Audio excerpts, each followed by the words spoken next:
breaking news from KSL. Good evening. We have news breaking from here at home to the other side of the world. Israel launches airstrikes on Iran and is now bracing for retaliation.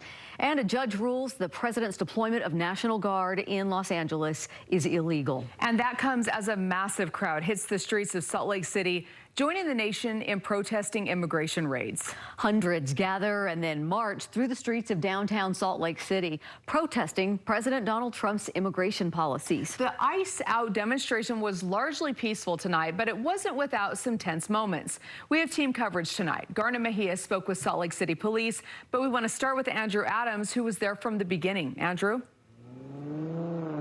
Yeah, and those tense moments came briefly when some pro-Trump people showed up and started shouting at the people in front to use English. That didn't go over well with the crowd, and there was a brief squabble in front of our photographers, but it didn't overshadow the overall message here tonight.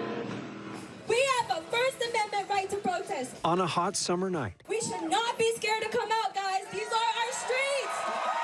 It was a demonstration over a very heated issue. We cannot embolden the Trump administration to use greater forces on all of us across the nation. Hundreds packed Washington Square, upset about immigration enforcement actions and how the Trump administration has responded to protests in California. Los Angeles is being targeted precisely because it is the largest Latino population and because ICE has failed time and time to meet its arrest quotas. Shame!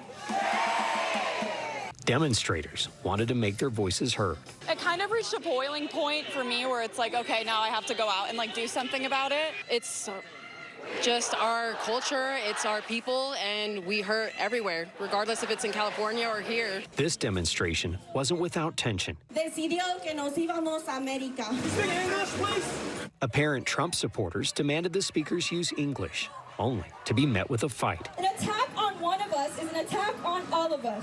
But as demonstrators took to the streets, they were determined to march on for their cause. I think it's super important that we practice our civil liberties and our right to free speech.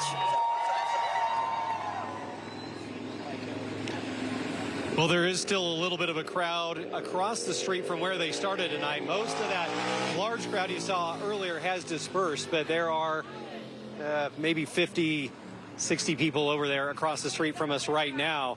Of course, more protests expected into the weekend. Back to you. All right, Andrew Adams live for us tonight. Thanks, Andrew.